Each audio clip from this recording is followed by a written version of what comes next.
students, how are you all? I hope you are fine. And now we are taking chapter 5th, the snake and the mirror. This is really very interesting chapter and you will enjoy it. So let's start the chapter. Now I'm going to start before you read section. तो अब मैं before you read section start करने जा रहा हूँ. सभी का attention screen पे होना चाहिए. तो हम स्टार्ट करते हैं इसको अब. Do you like to look at yourself in the mirror? क्या आपको पसंद है लुक एट देखना अपने आप को मिरर के अंदर? क्या अपने आप को मिरर के अंदर देखना पसंद है? What do you think about such things such times?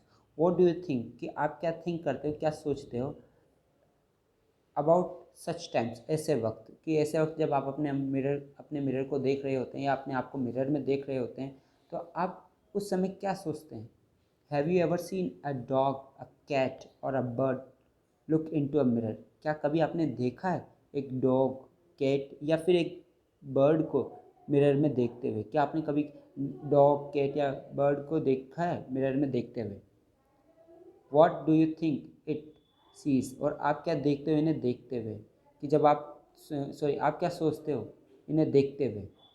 Now read the humorous story. ये एक ह्यूमरस स्टोरी है, हास्यप्रद कहानी है, एक डॉक्टर की, एक स्नेक की और मिरर की. तो इसमें डॉक्टर, स्नेक और मिरर की कहानी है. तो हम स्टार्ट करते हैं अब इसको. ठीक है, तो now let's start. Has a snake ever coiled itself round any part of your body?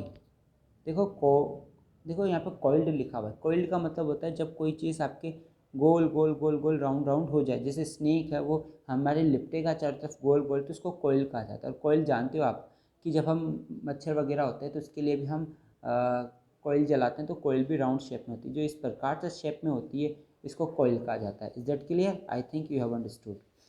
तो क्या आपने कभी एक स्नेक को has a snake ever coiled? क्या कोई स्नेक, क्या कोई सांप कोइल्ड हुआ है, आपके लिपटा है आपके शरीर के किसी पार्ट के? क्या आपके शरीर के किसी पार्ट के कोई स्नेक लपटा है? अ फुल ब्लडेड कोबरा, और वो भी बिल्कुल भयानक खतरनाक cobra. All of us fail silent, और हम में से सब साइलेंट हो जाएंगे, साइलेंट हो जाते हैं. The question came from the homeopath. और एक क्वेश्चन है वो कहाँ से आया? होम्योपैथ से आया.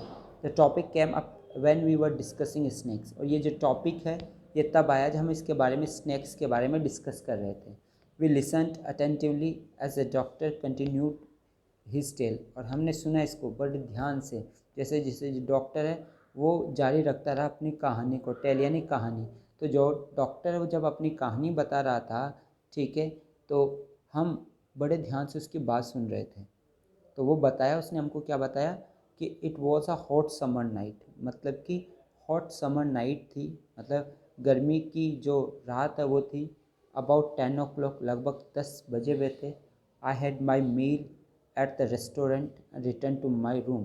कि मैंने रेस्टोरेंट में अपना भोजन लिया और कहाँ लौट गया? अपने रूम में. आई हर्ड अ नॉइस, मैंने एक आवाज़ सुनी. फ्रॉम अबव, ऊपर से. As I open the door, जब मैंने दरवाज़ा ओपन किया. The sound was a familiar one. और ये आवाज़ काफ़ी ज़्यादा फैमिलियर थी, जानी मानी थी, जानी पहचानी सी आवाज़ थी. One could say that the Reds and I share the room. कि कोई भी ये कह सकता था कि चूहे और मैं रूम को शेयर करता हूँ. कहने का मतलब ऊपर से जो आवाज़ आ रही थी वो किसी और की नहीं थी. उसे फील हुआ कि तो चूहों की आवाज़ है. और कोई भी अगर सुनता तो कहता कि भाई बहुत ज़्यादा चूहे हो रखे, क्या बात है, तुम और चूहे क्या रूम को शेयर करते हो? I took out my box of matches and lighted the kerosene lamp on the table. मैंने जो मैच बॉक्स है वो निकाला और जो केरोसिन वाला लैम्प है उसको जला दिया. मतलब कि वहाँ लाइट नहीं है. जैसे अपने यहाँ पे घरों में लाइट है वैसे लाइट नहीं है, वो जो केरोसिन की जो बत्ती बनाकर वो जला रखी है टेबल के ऊपर. Next, the house was not electrified. कि जो हाउस था वो इलेक्ट्रीफाइड था, इलेक्ट्रीफाइड नहीं था, उसमें बिजली नहीं थी. It was a small rented room. और एक छोटा सा किराए का कमरा था. I had just set up medical practice. और मैंने अभी मेडिकल प्रैक्टिस स्टार्ट ही की थी. एंड माई अर्निंग वर मिर्ज, मिर्ज यानी बहुत कम. और जो मेरी अर्निंग थी, मेरी जो कमाई थी वो बहुत कम थी, स्मॉल थी, क्वांटिटी में बहुत ज़्यादा कम थी. I had about 60 rupees in my suitcase. और मेरे सूटकेस के अंदर लगभग कितने रुपीज़ थे? 60 रुपीज़ थे, मतलब 60 रुपये थे. अलॉन्ग विथ, उनके साथ साथ, सम शर्ट्स एंड धोतीस, कुछ शर्ट्स थी और कुछ धोती थी। I also possess one solitary black coat which I was then wearing, और मेरे पास में एकमात्र काले रंग का कोट था जिसको मैंने उस वक्त पहना हुआ था। Next, I took off my black coat, मैंने मेरा जो ब्लैक कोट है वो टुक ऑफ कर दिया, उतार दिया। White shirt and not so white vest and hung them up, कि मैंने ब्लैक कोट भी उतार दिया, वाइट शर्ट भी उठा दिया, नॉट सो वाइट वेस्ट, लेकिन मेरा जो वाइट कलर का बनियान था उसे नहीं उतारा। एंड हंग देम अप, और उन्हें क्या कर दिया, ऊपर टांग दिया मैंने खूंटी के। आई open the 2 Windows in the room, और 2 खिड़कियाँ खोल दी मैंने रूम में। It was an outer room, ये बाहर का कमरा था। With one wall facing the open yard, कि इसकी एक दीवार जो है थी वो खुले आंगन की तरफ थी, मतलब एक दीवार खुले आंगन की तरफ थी, इसलिए आराम से हवा वगैरह आ रही थी। आगे, it had a tiled roof with long supporting Gables, कि इसकी मतलब टाइल की रूफ थी, मतलब टाइल लगी हुई थी ऊपर। ठीक है, गाँव में होती है टाइल्स ही होती है, लेकिन वो चिपकी हुई टाइल्स नहीं है, ऐसे बिल्कुल जिसको हम हिंदू में खेलू वगैरह बोलते हैं। आपने गांव में गए होंगे तो वो जो मतलब आप उठाओगे तो आराम से उठ जाएगी, कोई सीमेंट वगैरह कुछ नहीं, ऐसे रख रखी है उसको स्लाइडिंग में। ठीक है, ताकि पानी गिरकर नीचे की ओर आ जाए। तो टाइल रूफ थी with a long supporting Gables, और गेबल्स भी था उसमें। गेबल्स इस शेप को कहा जाता है, ये जो ट्राइंगल वाली शेप होती है इसको क्या कहा जाता है, गेबल्स कहा जाता है। I think you have understood. That resting on a beam, जो भीम के ऊपर, भीम कहा जाता है ये जिसके ऊपर सपोर्ट होता है, ये भीम है। ठीक है, तो भीम के ऊपर वो ग्लोबिंग थी, ठीक है, गैबलिंग थी, गैबल्स, ठीक है, ओवर द वॉल, कहाँ पर, दीवार के ऊपर। देयर वॉज नो सीलिंग, उस पर कोई सीलिंग नहीं थी, कोई छत नहीं थी। There was a regular traffic of rats to and fro the beam. अब देखो क्या कह रहे हैं, वहाँ पर रेगुलर ट्रैफिक रहा करता था, भीड़ रहा करती थी, किसकी, रेड्स की। टू एंड फ्रो होना चाहिए था द भीम, मतलब इधर उधर से भीम में आ जाया करते थे, ऊपर आते थे, नीचे आते थे, मतलब चूहे आ जाते थे बड़ी आसानी से। गांव में जो छप्पर होता है, छप्पर तो उसका बना हुआ था, किसका, जो घास फूस होता है उसका छप्पर बनता है, लेकिन जो हम कहने का मतलब मिट्टी के जो टाइल्स बना देते हैं ऊपर रख देते हैं, वो टाइल्स लगी हुई थी जिसमें आराम से चूहे वगैरह आ सकते थे, बाहर से अंदर से कैसे भी। I made my bed and pulled it close to the wall, मैंने अपना बिस्तर बनाया और मैंने इसको बिल्कुल दीवार के पास खींच लिया। I lay down but I could not sleep, मैं लेट गया लेकिन मैं सो नहीं पाया। I got up and went out to the veranda for a little air, मैं खड़ा हुआ और बाहर की ओर चला गया वरामदा में, ताकि थोड़ी बहुत हवा मिल जाए, क्योंकि वहाँ फैन वगैरह कूलर तो थे ही नहीं, लाइट तो थी ही नहीं, तो मैं बाहर चला गया। But the wind would seem to have taken time off, लेकिन हवा इतनी अच्छी थी कि टाइम कब निकल गया पता ही नहीं चला। Next, I went back into the room, मैं वापस कमरे में आ गया। I went back into the room and sat down on the chair, और मैं चेयर के ऊपर जाकर बैठ गया। I open the box beneath the table, मैंने ओपन किया किसको, बॉक्स को, जो टेबल के नीचे था। And took out a book, एक किताब निकाल ली। किताब का नाम था मेटेरिया मीडिया, सॉरी मिडिका, तो जो मेटीरिया मिडिका है वो किताब मैं पढ़ने लगा। I open it at the table, मैंने इसको टेबल पे ओपन करके रख लिया। On which stood the lamp, जहाँ पर लैंप रखा हुआ था। एंड अ लार्ज मिरर, और एक बड़ा सा शीशा मिरर।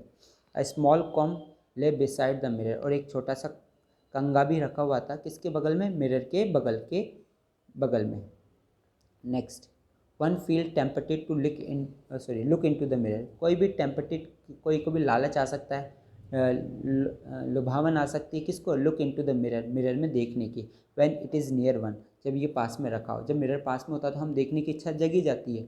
तो आई टुक का लुक, तो मैंने भी अपने आप को देख लिया। लुक का मतलब देखा मैंने कि मैं कैसे दिख रहा हूँ। In those days I was a great admire of beauty, और उन दिनों में मैं मतलब सुंदरता की बड़ी प्रशंसा क्या करता था, ब्यूटी की एडमायर क्या करता था, प्रशंसा क्या करता था। तो एडमायर मीन्स प्रशंसा। And I believed in making my self looking handsome, और मैं विश्वास करता था बनाने में अपने आप को क्या, हैंडसम, कि मैं हैंडसम दिखूँ, ये मैं मानता था कि कुछ ना कुछ चीज़ अप्लाई क्या करता था, कैसे मैं हैंडसम दिख सकता हूँ। और I was unmarried and I was a doctor, मैं अनमेरिड भी था और मैं डॉक्टर भी था। I felt I had to make a presence felt, मैंने सोचा कि मेरी प्रजेंस तो मुझे फील करवानी होगी, मतलब लोग जाए तो मेरे को देखे, ऐसा तो मुझे कुछ करना ही होगा। आई पिक्ड अप कॉम, मैंने कॉम्ब लिया and ran it through my air, और इसको मेरे बालों में मैं फेरने लगा, चलाने लगा। एंड एडजस्टेड द पार्टिंग, और जो पार्टिंग तो जो बीच की मांग थी उसको सही मैंने एडजस्ट की so that it look straight and neat, ताकि ये बिल्कुल सीधी लगे और बिल्कुल नीट और साफ़ सुथरी दिखाई दे। Again I heard that sound from above, दोबारा से मुझे वो आवाज़ सुनाई देती है ऊपर से, ऊपर की ओर से। नेक्स्ट फिफ्थ वाला ले लेते हैं। I took a close look at my face, और मैं अब मेरे चेहरे को बड़े नज़दीक से देखने लगा मिरर के अंदर। आई मैड एन इम्पॉर्टेंट डिसीजन, उसके बाद में मैंने एक इम्पॉर्टेंट डिसीजन किया। आई वुड शेव डेली, कि मैं रोज़ शेव किया करूँगा। एंड ग्रो ए थिन मस्टाज, और छोटी छोटी सी मस्टाज में ग्रो कर लूँगा टू लुक मोर हैंडसम, ताकि मैं और भी ज़्यादा हैंडसम दिखाई दूँ। आई was after all a bachelor, आखिरकार मैं एक बैचलर था, एंड ए डॉक्टर, और एक doctor. I looked into the mirror, और मैं मिरर में देखने लगा, एंड स्माइल, और स्माइल करने लगा। It was an attractive smile, और ये एक अट्रैक्टिव स्माइल थी। I made another earth shaking decision, और एक और मैंने अर्थ शेकिंग मतलब पृथ्वी को हिला देने वाला डिसीजन लिया। क्या लिया? I would always keep that attractive smile on my face, कि ये जो अट्रैक्टिव स्माइल है ना, जो ये कहने का मतलब आकर्षक जो स्माइल है ना मेरी, इसको मैं हमेशा मेरे फेस पे रखूँगा। इससे मैं बहुत ज़्यादा सुंदर लगता हूँ, टू लुक मोर हैंडसम, ताकि मैं ज़्यादा हैंडसम दिखूँ। I was after all a bachelor, आखिरकार मैं एक बैचलर था, कंवारा था, एंड ए डॉक्टर, और एक डॉक्टर भी। ऑन टॉप ऑफ इट, सबसे बड़ी बात, again came that noise from above, फिर दोबारा से मेरे पास में वही आवाज़ आने लगी ऊपर से जो चूहों वगैरह की थी। आई गॉट अप, मैं खड़ा हो गया, paced up and down the room, ठीक है, और मैं रूम के इधर उधर घूमने लगा, पेस करने लगा, मतलब कि रुका नहीं, टहलने लगा रूम के अंदर ही। Then another lovely thought stuck me, और एक और प्यारा सा विचार मेरे माइंड में आया। I would marry, I would get married to a woman doctor who had plenty of money and good medical practice. तो ये क्या कह रहा है कि आई वुड मैरी, कि मैं मैरी करूँगा, विवाह करूँगा। आई वुड गेट मैरिड, मैं विवाह करूँगा किसे? अ वुमन डॉक्टर, एक लेडी डॉक्टर से, who had plenty of money, जिसके पास में बहुत सारा पैसा हो, एंड गुड मेडिकल प्रैक्टिस, और जिसने मेडिकल की अच्छी खासी प्रैक्टिस कर रखी हो, मेडिकल की प्रैक्टिस अच्छी कर रखी है उसने। She had to be fat, और वो मोटी भी होनी चाहिए, थोड़ी सी पतली नहीं होनी चाहिए। फॉर अ वैलिड रीज़न, एक वैलिड रीज़न था उसके लिए, मतलब मोटी क्यों होना चाहिए था, उसका एक कारण था। क्या कारण था? If I made some silly mistake, अगर मुझे कोई मूर्खतापूर्ण गलती हो जाए, I needed to run away, और मुझे भागने की आवश्यकता पड़े, तो she should not be able to run after me, तो वो मेरे पीछे दौड़ने के काबिल ना हो, एंड कैच मी, और मुझे पकड़ ना पाए, क्योंकि अगर वो मोटी होगी तो वो मुझे पकड़ नहीं पाएगी और मैं निकल जाऊंगा आराम से। Next, and with such thought in my mind, और इस प्रकार के जो थॉट्स हैं वो मेरे माइंड में चल रहे थे। I resumed my seat in the chair in front of the table, मैंने रिज्यूम की, वापस मेरी सीट पे बैठ गया, चेयर पे, in front of the table, जो बिल्कुल टेबल के सामने थी। There were no more sounds from above, अब ऊपर से कोई भी आवाज़ नहीं आ रही थी। Suddenly there came a dull थर्ड, और अचानक से कुछ गिरने की आवाज़ आई। As if a rubber tube had fallen, कि मानो कि कोई रबर की जो ट्यूब है वो गिर गई हो, रबर की जो ट्यूब है वो क्या हो गई हो, गिर गई हो। कहाँ गिर गई हो? ग्राउंड पर। Surely, sorry just a minute, yes, surely nothing to worry about, निश्चित रूप से चिंता करने की कोई बात ही नहीं थी। Even so I thought I would turn around and take a look, अब मैंने सोचा कि चलो मैं घूम कर देख ही तो लेता हूँ क्या चीज़ गिरी है। मुझे ट्यूब जैसा लगा कि कोई ट्यूब वगैरह गिरी है, और लाइट तो थी नहीं इतनी, तो मैंने उसको देखने लगा। मैंने एक लुक देखा। No sooner had I turn than a fat snake wriggled over a back of the chair, और मैंने क्या देखा, जैसे मैंने पीछे घूमा तो क्या देखा, एक मोटा सा जो स्नैक है रिगल्ड over a back of the chair, कि मतलब कि जो बैक ऑफ द चेयर है, जो चेयर का पीछे वाला हिस्सा है उसके वो लपटा हुआ था, and landed on my shoulder, और मेरे शोल्डर के ऊपर गिर गया। The snake landing on me and my turning were stimulus, कि जो स्नैक था वो लैंड कर गया मेरे ऊपर, और जो मेरी टर्निंग थी, मेरा घूमना था, वो बहुत ज़्यादा स्टिमुलस था, एकदम था, ठीक है। मैं घबरा गया कि उसे देख कर कि ये क्या आ गया। चलो ठीक है, हम जो नेक्स्ट पार्ट है वो नेक्स्ट वीडियो में लेंगे। Goodbye, take care yourself.